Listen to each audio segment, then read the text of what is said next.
Bismillahirrahmanirrahim. Assalamualaikum warahmatullahi wabarakatuh.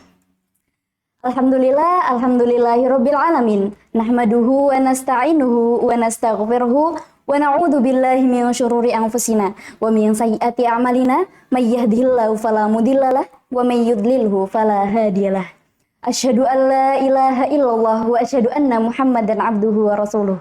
Wa as'alullaha iyyakuna hadzal amalu khairan li wa iyyakum min asbabil khairi wa maghfiratidz dzunubi wa yaghfir lana at-taqsira wal ghaflah wa yaj'alana minadz dzakirina Allaha katsiran wadz-dzakirati tsumma amma ba'du. Hai sahabat Permata Mandala. Sekarang nih udah di bulan puasa Ramadan kan, jadi kita harus tetap banyak-banyak beribadah dan juga tetap istiqomah dalam membaca Al-Quran semuanya. Nah, pada kesempatan kali ini saya akan membahas tentang Al-Quran sebagai penyembuh jiwa, bukan sekedar untuk dibaca. Nah, biasanya kan orang-orang di bulan Ramadan itu penuh dengan banyak yang bilang banyak cobaan ya, seperti hawa nafsu, nafsu makan, nafsu marah, ataupun lain hal sebagainya. Nah, sebenarnya nggak cuma itu aja teman-teman, tapi di Ramadan kali ini kita tuh juga harus menjaga dan melatih pikiran dan hati kita agar tetap tenang ya teman-teman. Nah, di zaman sekarang ini banyak sekali anak muda yang tingkat stresnya itu meninggi, mulai dari anak SMA, kuliah, bahkan orang-orang yang sudah kerja itu pun juga mengalami masa-masa stres gitu.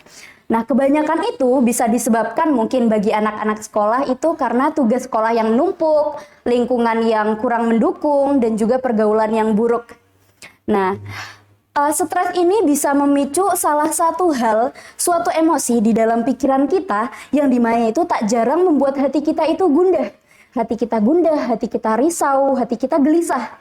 Jadi misalkan seperti, ya Allah, bebanku banyak banget, bebanku berat banget gitu, stres banget. Nah, hal-hal seperti inilah yang kadang itu harus kita telusuri lebih dalam. Kenapa hal itu bisa terjadi? Dan kita tuh harus juga mencari obatnya gitu. Nah, salah satu obatnya mungkin bisa dibilang kalau zaman sekarang ini healing, jalan-jalan, ataupun bisa deep talk ke beberapa orang tertentu yang terdekat, dan juga mungkin dalam bahasa psikologis itu ada namanya rilis, yaitu meluapkan suatu emosi di dalam diri kita.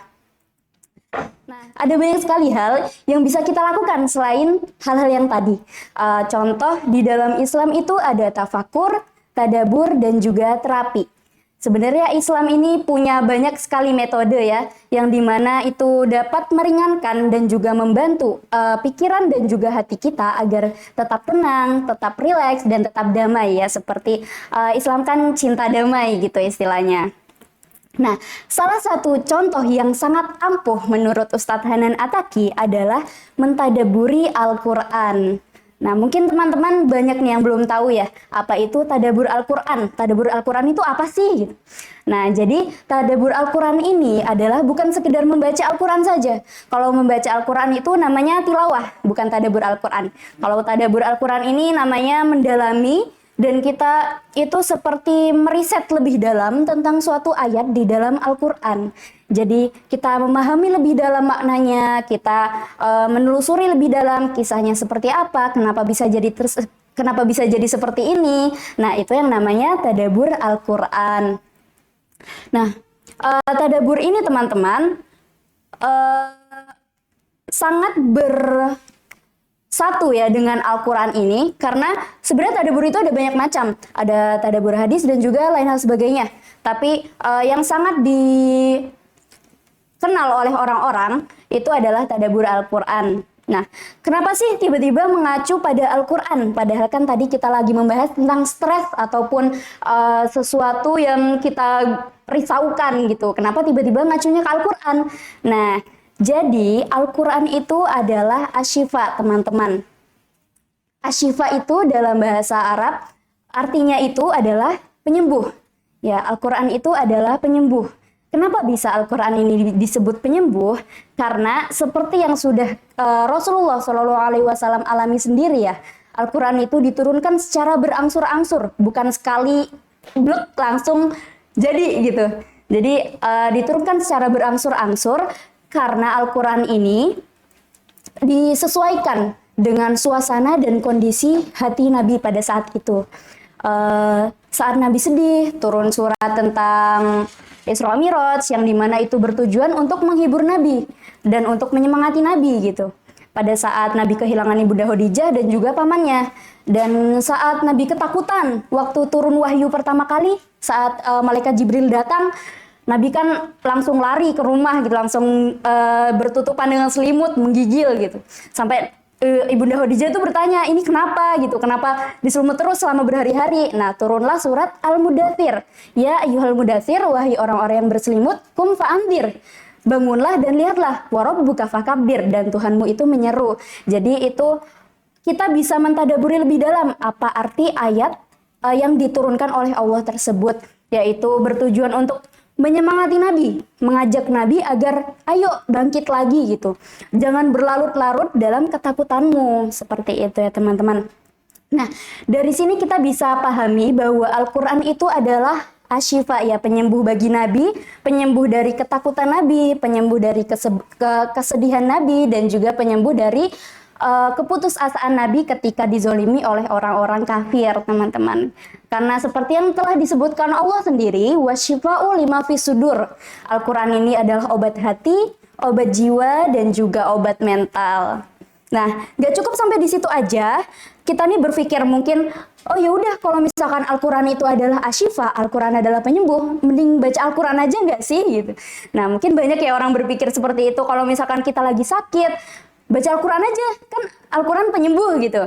Nah, tidak segampang itu ya teman-teman. Mungkin itu tidak sepenuhnya salah, tapi kurang tepat gitu. Karena yang menjadikan Al-Quran ini adalah asyifa adalah dengan mentadabburinya. Jadi kita bukan hanya asal membaca, tapi kita juga memahami artinya dan maknanya lebih dalam. Jadi kita bisa seakan-akan terbawa oleh apa yang Allah turunkan pada saat itu. Kita seakan-akan berada di dalamnya gitu.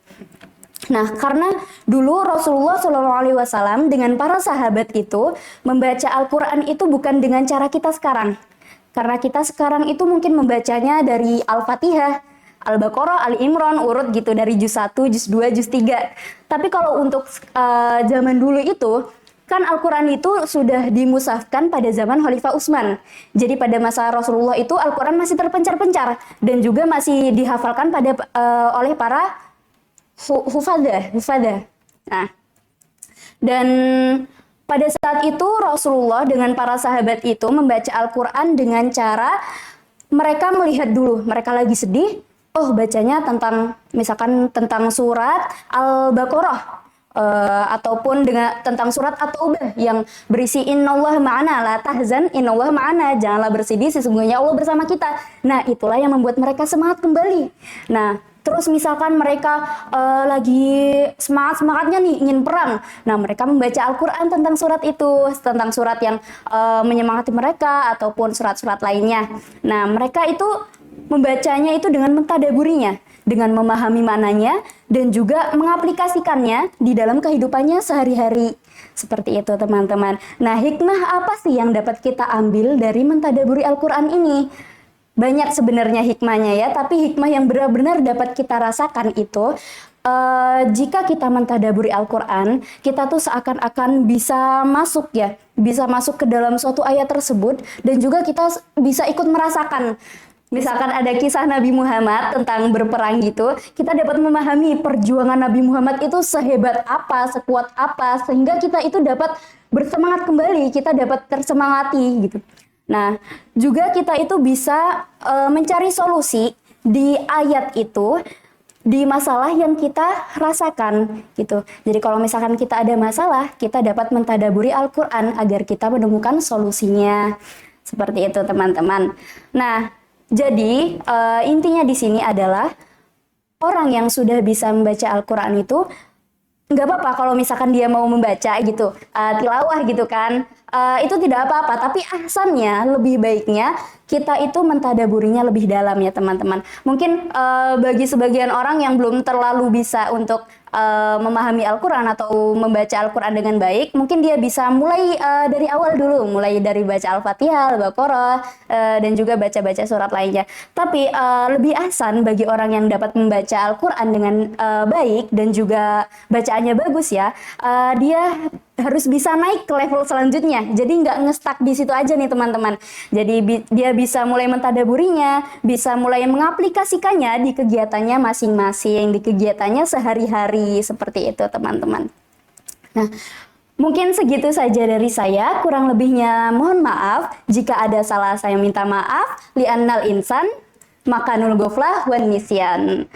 Hadza minni. Idza hunakal khoto'ana atlubul afwa. Wassalamualaikum warahmatullahi wabarakatuh.